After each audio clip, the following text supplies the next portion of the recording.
Hello students, uh, let's go through one more case study and try to understand how to decode it, how to tackle it. Okay, so this is the case study. We'll go through once. You are working as an inspecting officer in an NGO working for the emancipation of people from socially most disadvantaged groups in India.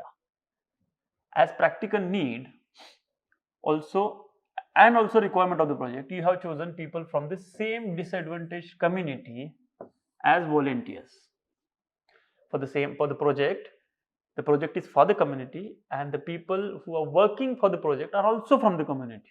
That is the requirement of the project, and it's a matter of practical need also. It's better to do that. Okay, in your experience, it takes time and effort to locate and train volunteers from the same community with requisite leadership and social skills. These volunteers are paid some honorarium for their services, which plays a very crucial role in fulfilling their economic needs. One day you receive a complaint that one of your volunteers is accepting small amounts of money from beneficiaries themselves. Upon inquiry, you found that not only the volunteer is from economically very poor background, but also that there has been general acceptance among the beneficiaries about his taking small amount of money as reward for his going extra mile while working. Also, personally, you have always felt that the remuneration volunteers receive is very meager, that is less considering the amount of work. List out what options do you have. See, there is a thumb rule in a case study. You need to read the case study at least twice before thinking anything. Means we had a first glance. Now next time when you will read, because I had read it first time, so I straight away went for the underline of the important points.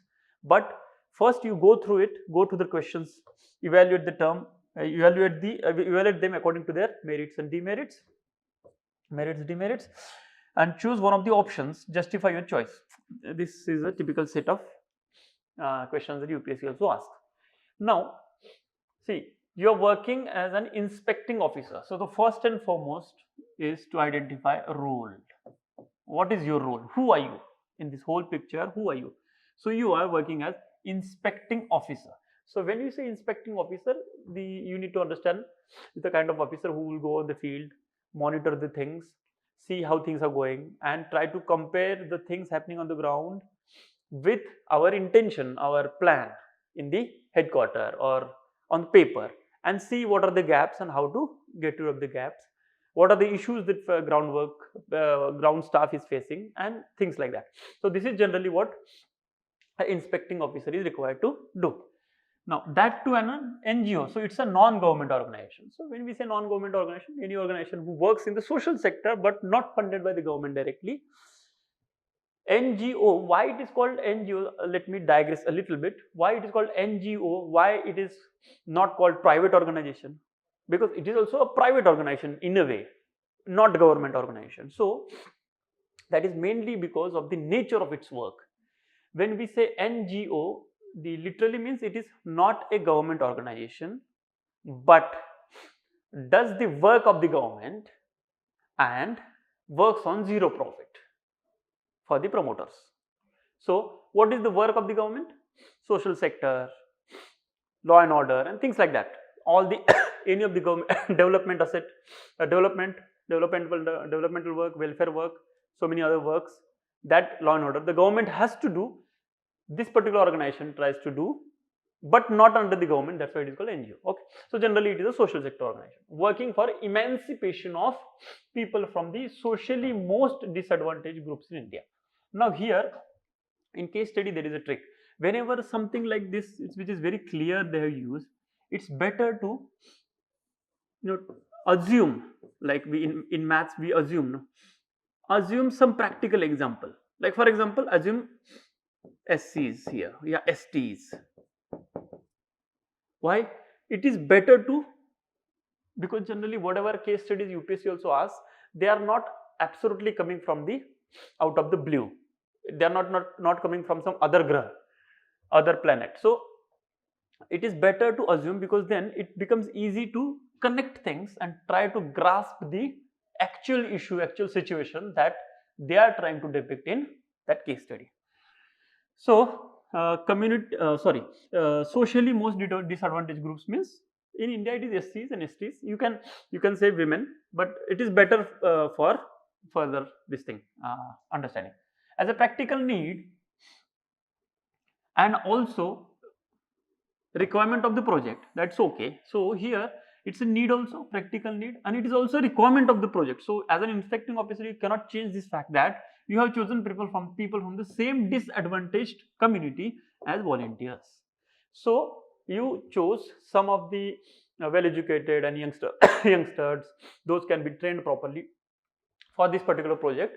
There are many benefits of it. What happens is, through the process of implementing this project, at least that chunk of people from the same community feel empowered, because they will be given a lot of responsibility, they will be given a lot of exposure. So they obviously they will be going through a lot of training, so they will feel empowered. The real empowerment also happens along with the other benefits that the community will be receiving. Now you have chosen people. Okay, in your experience, it takes time. Obviously, it takes time and efforts to locate and train volunteers from the same community, because they are socially disadvantaged, means they have very less exposure. So it is very difficult to actually train them. We don't know what is their basic condition of education and skills, and knowledge of languages and English and things like that, whichever is required, paperwork, accounting. So whichever work is required, they would be lagging in the training. So it takes time to locate them and train them. And obviously we have to train them so that they will have requisite leadership and social skills. Now these volunteers are paid some honorarium for their services, which plays a very crucial role in their fulfilling their economic needs. So like for example, honorarium. So imagine like they are being paid 10,000 per month, which is a big thing, or 5,000 per month, just for sake of imagination. So it is very crucial for that particular person, because economically also the person is very weak. Now what happens when you go, this is the scenario, this is the fact, this is the basic premise. Now when you go on the field that day, what do you receive? A complaint that this is a complaint that one of your volunteers, who is from the same community and poor and all, he is accepting small amounts of money from the beneficiaries themselves. Like for example, these volunteers are required to do some survey or do some education, and they will be distributing some benefits to the people from the community. Because he is doing that work, he is requesting money from the people from the community who themselves are in a bad condition economically and otherwise. So technically speaking, obviously it is unethical, because you are anyway getting salary, so you are not supposed to do that. A volunteer is not supposed to do that. So upon inquiry, see, this was a complaint, then you did an inquiry, you found that, found means it is found now. In case studies, when they say you found, means it's done. Now don't question that, no, the process or the fact may not still be established. This is what I found, maybe the fact would be different, nothing like that. When they say you found, means it is, you assume that yes, it happened. Not only the volunteer is from the economically very poor background, but also that there has been, this is the important thing, general acceptance among beneficiaries about his taking small amount of money as reward for his going extra mile while working. मतलब वो जो बंदा है वो थोड़ा सा dedication से काम कर रहा है, he is actually travel going extra mile. So जो लोग हैं, the people who are there in the beneficiary side, they are readily or happily giving the small part of their benefits to him, as maybe as a matter of gratitude, or as a matter of culture there, as a matter of habit there. We don't know this, that we don't know, but there is a general acceptance. Now this general acceptance doesn't mean that it is right, because you might have seen बहुत जगह ऐसे होता है, because of the process, when the government servant goes there, people give them money and things like that, whereas given a choice, people would not like to do that. But but still it can be categorized as general acceptance. ठीक? Okay. Also, personally you have always felt, see this is the additional point, that you personally feel. Now when you feel, that doesn't mean you just let it go, it's just my feeling. It's not about feeling. You are inspecting officer, so your feeling your sense is also important for the organization. So when you feel that the remuneration of volunteers is very meager, the remuneration is receiving is very less. So this 5,000, like for if it is less, then we'll do one thing, we'll remove this 10,000 K. So just imagine that they're getting only 5,000. Okay, for sake of understanding. See these things, no, this is like assuming value of x is 2, going forward with the math, this particular sum or puzzle, then coming back and making corrective changes. This is exactly like that. Now the remuneration volunteers receive is very meager considering the amount of work that they required to do. So this is what you feel, and you actually feel it. Okay, so now because you are the one, you means this, not you. Here you doesn't mean you, means this inspecting officer. So again this is also a fact for you for the next steps that you will take. You can't question this now. This is exactly what you feel, that it is very less, and it is very less, that's it. Okay, you again cannot say here, no, I might feel it is very less, but maybe it is enough for them. Nothing like that. You feel means you will put some efforts for that. Okay, so this is the case study. Now you need to, this is how you understand it. So, and one more technique that I told you is putting these kind of practical situations to understand the concept. Now you understood the points. This is what the scenario is. Now you tell me, what are the options you have? Now options, when you say options, there has to be, options has to be, always has to be mutually exclusive. Mutually exclusive means if option 1 is selected, option 2 is independently different than that, option 3 is again third option. It is different if they have written course of action. Course of action can be so many put together.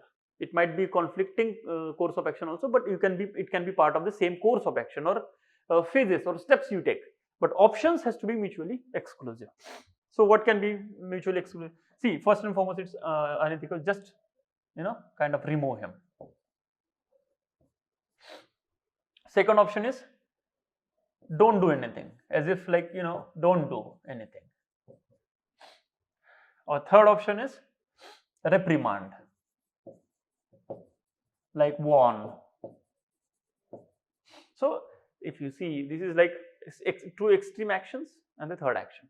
So now you know that this might be the stand you would like to, you're inclined to take. But one most important thing in ethics paper is stand is not that important as justification is. And justification is only represented through articulation of this justification. Articulation of that justification. The point I'm trying to say is, most of the students are going to take the right stand or good stand. But the point is, how would you justify the stand and how you articulate this justification. This is the crux of case study. This is the crux of getting maximum marks in case study. Now here there are 3 questions. So again I would like to tell the same thing, that this is what generally we are taught to do, but for the case studies I don't think this works, and I don't know even this makes sense. This is not a right word, and this too don't make sense in case study. Case study, most important is facts. See, you need to understand one thing. When we say case study, okay, so it is generally what we think is, it is a question of which you have to give an answer. Okay, but this is not true. This is not true.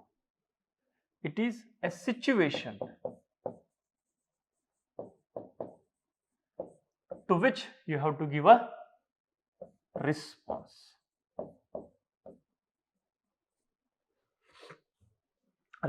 So case study is this and not this. That's why this doesn't make sense here. And this is a very important thing. Case study is not a question, it's a situation of so many things put together and they want your response. So that's why if you want to, so how would you respond to a situation? Analyze. The most important thing is analyze. Another word is decode. Now when we see decode is exactly what they are asking, and then obviously your response, but just response doesn't work. Justification,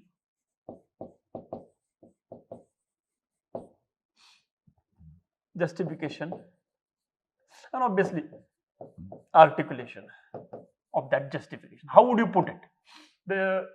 In a way, the language. So in that context, language plays a important role, but not very important role. Another thing, so facts and stakeholders. What are the exact facts? What are the challenges in front of me as to exactly what is the situation? What's the problem? Generally it happens, no, some friend of yours comes and explains, ऐसा हो गया, वैसा हो गया, ये वो. Ultimately you ask, वो सब ठीक है, but अभी problem क्या है? What's the point? किस चीज पे हमें act करना है? This is the challenges. And values at stake. This is very important. This is a part of the justification. This helps in justification. What are the values? कौन से values actually stake पे है when we actually trying to take the decision? There is one more thing you need to take into consideration in responding to a case study is structure. This is a content demand. Okay, like arguments and things like that. Structure demand. Structure demands means how have they framed the question. Now why this is important? Because case study is not a question, it's a situation. So for the same situation, so many different ways question can be asked. Like for example, we have seen in the previous slide, the questions asked about listing the options. They can also ask, what are your course of action? What will you do and why? So the type of question or the tone of question may change. And because we have limited time, like around 16 minutes, 16 to 18 minutes, and limited words, 250 words, you cannot keep on putting all the points that you understood. No, that's why it's always better to stick to what is exactly being asked and in the same structure that they have asked. Like for example, in this question they have asked part 1, part 2, part 3. This is a list option, choose the option or analyze the option and choose and give justification. This is what they have asked. So in the same way you have to go, and flow of argument also should be like that. And you might have noticed this flow, UPSC also maintains the flow. There is always a flow. They suddenly will not ask, okay, what is your justification for the option and give your option. No, they will ask, what is your option? What are the options you have? Which will you choose and what is your justification for that? That's how they also ask. Now, considering this particular, so this is how you are going to tackle it. Okay, Ajay ji मैं थोड़ा इस पे break ले रहा हूँ. क्यों break इसलिए लेना पड़ रहा है, पीछे नहीं जा रहा है स्क्रीन. पीछे नहीं जा रहा है. अभी फिर से मुझे क्वेश्चन पे जाना था. ये बड़ा दिक्कत है, ये कैसे करेंगे? स्लाइड आगे पीछे क्यों नहीं होती? Next slide, previous slide. एक मिनट, नहीं है कुछ तो. कितनी देर आपको और चले गए? नहीं अभी हो गया, खत्म हो रहा है. क्योंकि ये 10 मिनट और चलेगा. हाँ 5-10 मिनट हो गया. क्यों 10 मिनट और चलेगा? हाँ चलेगा. एक्चुअली दिक्कत ये है ना, ये ऐसा होना नहीं चाहिए एक्चुअली। मतलब ये पेज है ना सर, ये एज इट इज नीला काला पीला सेव होना चाहिए, ठीक। एंड देन मिटाने की जरूरत ना पड़े। हाँ, अभी अब मिटाने की जरूरत नहीं, फिर से मुझे इस पेज पे आना है तो ऐसे आना चाहिए ना, फिर लिखा नहीं रहेगा सर। वही दिक्कत है ना इसका। लिखा रहेगा सर, लिखा रहेगा। नहीं रहेगा, देखना ये आगे वाले देखो, ये स्क्रीन पे लिखता है, अंदर नहीं लिखता, ठीक। ये हमें इस स्लाइड पे जाना है अभी फिर से, और इस पे जाके ये सब मिटाना है। दिस इज द प्रॉब्लम, इसका कोई कुछ चीज करना पड़ेगा सर। नहीं सर, स्क्रीन पे ही लिखेगा ये, स्लाइड पे नहीं, स्क्रीन पे ही लिखेगा। मैं आता हूँ फिर लेट करके ना अभी। हाँ, आप रुकिए ना, 2 मिनट हो जाएगा। अच्छा हो जाएगा, बस 2 मिनट बस हो गया, मुझे अभी लास्ट ही पॉइंट बचा है, मतलब आंसर ही लिख रहा हूँ बस इसके, अभी तक एक्सप्लेन किया उनको, ठीक। ठीक। So coming back to these are the 3 questions. So as we discussed, we had 3 options. One to take strict action,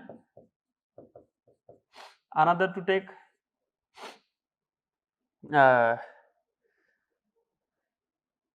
no action, and third is middle path. So now once as we have already understood the thing, what we will do is we'll go to the board. Okay. So option 1. So now how you are actually going to write an answer? First and foremost, I will tell you the structure. Now first you actually introduce brief or what we can say summarize the issue. So if you see your answer structure, it will look like this. This is intro. Now when I say intro, it's not actually introduction, it's actually rephrasing. Okay, summarize or rephrase the question, which will include facts, values, stakeholders. Then go according to the जिसको we generally call as the main body, but here the structure of the question, like for example in this case you write A or 1, write 2 and write 3. This is how for this particular question the structure will remain. Now under intro you would write all the facts. First for that you decode the facts. Now facts means whatever is given, like inspecting officer, NGO, okay, socially backward community, from same community, these are the fact. So you write like that, or at least grasp in your head. You no need to write like that facts of the case, not like that. Just introduce given case, poses a situation where I have to kind of I have to tackle the dilemma between being compassionate and being law abiding and discouraging dishonesty, like that. In the present situation, the person, he is from the economically weak background, and also from the community, and people's perception, people's attitude towards his taking money is positive, वगैरह वगैरह वगैरह, right? Then comes point 1, options. So you write option 1. Here what you have to write is okay, whatever is option is strict action, remove him. Okay, sorry, remove him.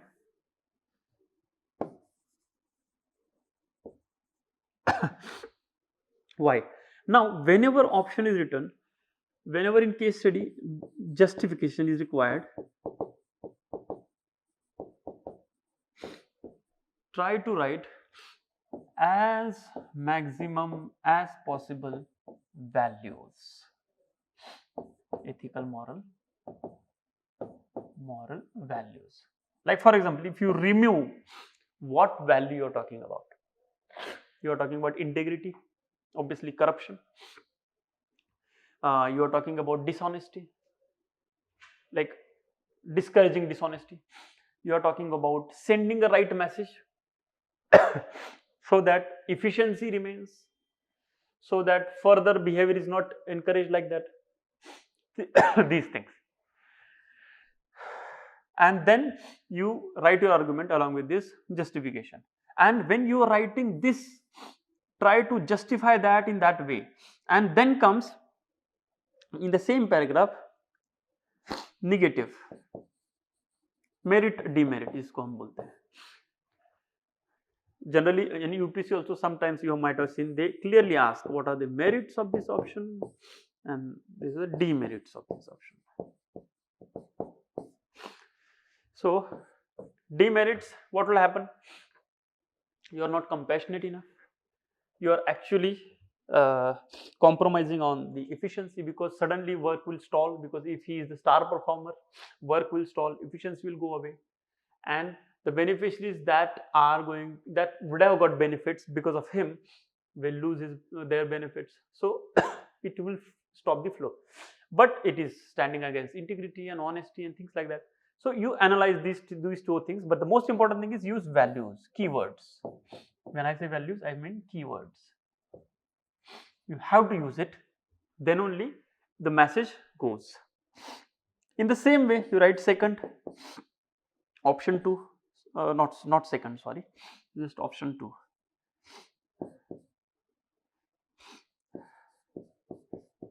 So what I'm trying to say is the structure that the question is indicating at should be followed. This has to be done for two reasons. One, obviously because they have been asking in that structure with some purpose behind it, so it's better you follow it. Second, they have asked you to go along with that particular structure because it is the most efficient way to write the same answer. They know that, the examiner or the question paper setter, they know that. That is the reason they have asked in this way. In that option 2, again you write justification. What are the values? Now what are the values in option 2? The values that you compromise will be upheld here. The values will be upheld, will be compromised here. Like here, if you don't do anything, you are doing compassion, you are upholding